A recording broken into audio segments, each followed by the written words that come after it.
gereza, igihome, uburoko n'andi mazina benshi bitira inzu y'imbohe. Ni amwe mu magambo buri wese atifuza kumva mu matwi ye. Twese dutinya gufungwa ndetse no gufungirwa abacu.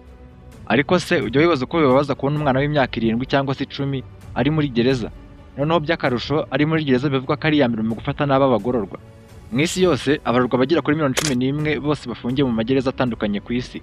Muri abo abagera ku 259 ni abana bato bafite guhera ku myaka 7 kugeza kuri 18. Umuntu ujyanywe muri gereza aba agiye guhanwa no kwigishwa bigendanye n'ibyaha yakoze. Gusa buriya nubwo umuntu aba afunzwe hari uburenganzira aba agifite bigenwa n'amategeko agenga amagereza.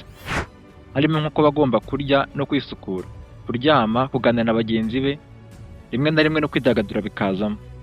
Ariko nubwo bimeze gutya, habarurwa amagereza menshi cyane ashinjwa guhutaza no guhonyura uburenganzira bwa muntu. Akaza no muri gereza za mbere mbi kandi ziteye ubwoba ku isi yose. Muri iyi video ngiye kukwereka gereza 5 zifungirwamo abana bato guhera ku myaka 7 kugeza kuri 18. Zikaba iza mbere mu kuba mbi no kubangamira uburenganzira bwa muntu. Wowe bana nanjye kugeza video irangiye maze usobanukirwe. Wibuke gukanda like na subscribe kugira ngo ubashe kureba n'izindi video z'ubutaha. Nitwa Chris, mbahaye ikaze. Ku mwanya wa 5 turasanga gereza mbi cyane yitwa Don Darius Detention Center. Ikaba ari gereza yubatswe mu 1991, ikaba iherereye mu majyaruguru ya Australia, mu mujyi witwa Darwin. Iyi gereza yitiriwe umunyapolitiki witwa Don Dare, wari waritabye Imana mu mwaka wabanje w'1990. Iyi gereza yakiraga ingimbi n'abangavu bafite guhera ku myaka 13 kugeza ku 17.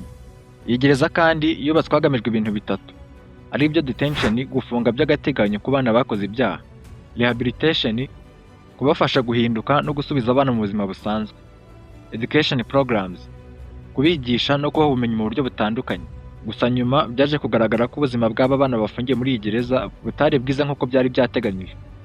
Aba bana bari bafashwe nabi bikabije nk'uko bigaragara mu iperereza ryiswe Royal Commission ryakozwe na televiziyo ya Australia, hagamijwe kugaragaza ukuri ku bibera muri iyi gereza muri gahunda yiswe Four Corners. Mu iperereza bakoze hasohotsemo video ziteye ubwoba zafashwe mu ibanga zigaragaza ihohotera n'iyicarubozo rikorerwa aba bana.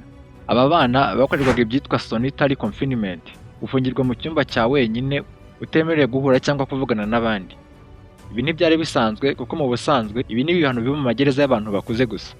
Abarinzi b'iyi gereza bajyaga bakoresha ibyitwa tear gas, ikaba ari gaze iryana cyane mu maso, bakayitera aba bana ndetse ku mpamvu zidakwiriye. Ubundi iyi gaze ikunze gukoreshwa ku bantu bari kwigaragambya. Aho ibyo bidahagije, aba bana bashyirwaga mu ntebe zizwi nka mechanical restraint chair.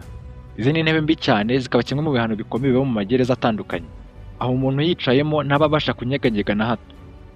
Mu mashusho yagaragaye habonetsemo umwana muto wari upfutse mu maso yicajwe muri iyi ntebe, aho byagaragaye ko yayicayemo amasaha agera kuri 2 yose. Ibintu byumve nko kwicara gusa kuko umuntu yicamo abaziritse bikomeye kandi bikabije byo gutoteza. Mu bindi byavuzwe muri iryo perereza harimo nko kuba harakoreshwaga imbaraga z'umurengera mu gucunga no kuyobora aba bana, amahugurwa adahagije ku bacungagereza ndetse n'amasomo ari hafi ya ntayo yahabwaga abana. Bamwe mu bana bafungiwe muri iyi gereza basigaranye ingaruka mbi zirimo nko kugira umujinya ukabije, kumva uri wenyine, ubwoba bukabije n'ibindi. Nyuma y'iryo perereza hasabwe ko iyi gereza yafungwa bitarenze muri 2018. Gusa bitewe no kubura aho bahita bashyira abo bana bose byaje gutinda. Gusa muri 2024 abana bose bimuriwe muri gereza yitwa Berima. Ku mwanya wa 4 turasanga gereza ya Rikers Island Juvenile Detention Unit, ikaba iherereye muri Leta Zunze Ubumwe za Amerika. Rikers Island ni jail complex urusobe rw'amagereza rurereye mu mujyi wa New York. Iyi gereza yubatswe ku kirwa kiri hagati ya East River. Mu gihe kinini cyashize iyi gereza yari ifite Juvenile Detention Unit, ibice byafungirwagamo abana bato. Abana bafungirwagamo akenshi bari hagati y'imyaka 16 kugeza kuri 17. Ibibazo by'iyi gereza byamenyekanye cyane hagati ya 2010 na 2015, aho iyi gereza yari ikomeje kuregwa cyane guhutaza bikomeye uburenganzira bw'imfungwa. Muri icyo gihe habaye iperereza ryakozwe na US Department of Justice, Minisiteri y'Ubutabera ya Amerika. Raporo ku iperereza ryakozwe zasohotse muri 2014 zagaragaje ko abana b'ingimbi n'abangavu muri Rikers Island bahuraga n'ihohotera rikomeye cyane. Muri iyi raporo hagaragayemo ko abana bahohoterwaga bikomeye bikozwe cyane cyane n'abacungagereza, ubundi bigakorwa n'abandi bafungiyemo ariko bakuze.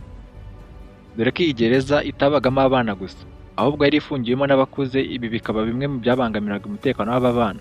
Bimwe mu bihano bidakwiye byahabwaga aba bana harimo nko gufunga wenyine mu cyumba, gukubitwa ku buryo bukabije n'ibindi. Gusa nubwo bahohoterwaga nabo banyuzagamo bagakora imirwano idasanzwe hagati yabo, maze rukabura gica. Mu mwanya wa 3 turasanga gereza yitwa Bahai Pagi Asa, cyangwa se House of Peace mu rurimi rw'icyongereza. ikaba ari gereza iherereye muri Philippines.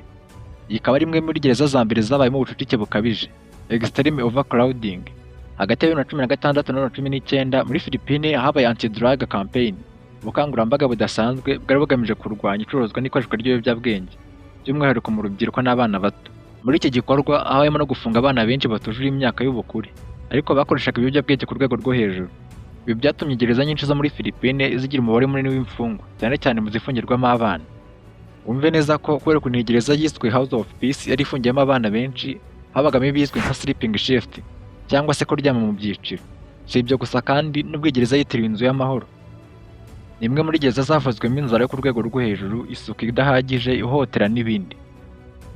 Ku mwanya wa kabiri turasanga gereza yitwa Lakewood Juvenile Correctional Facility, iherereye muri Leta Zunze Ubumwe za Amerika muri leta ya Florida.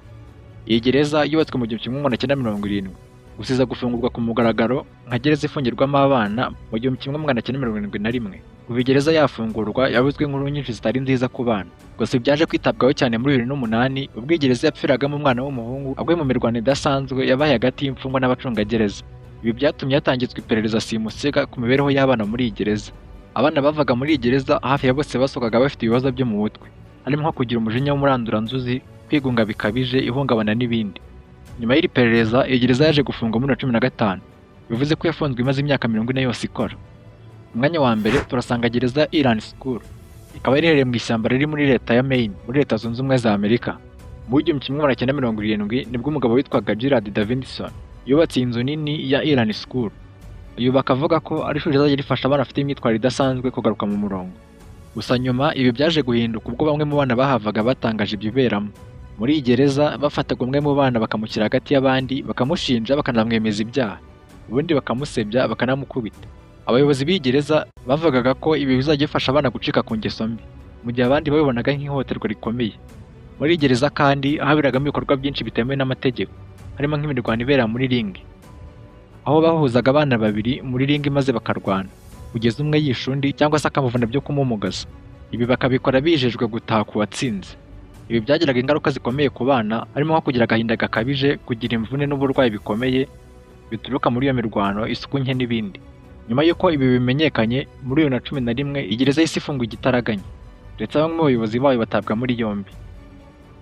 Ikaba ariyo gereza yaje ku mwanya wa mbere muri gereza 5 za mbere mbi zifungirwamo abana ku isi yose. Inansoje icyegeranyo cy'uyu munsi, nshimira we twabanye kugeza ku musozo. Wibuke gukanda like na subscribe niba bakunze ibyo dukora. Kandi ubaye ufite igitekerezo wacyandika hasi muri comment. Njye nitwa Chris, naho ubutaha.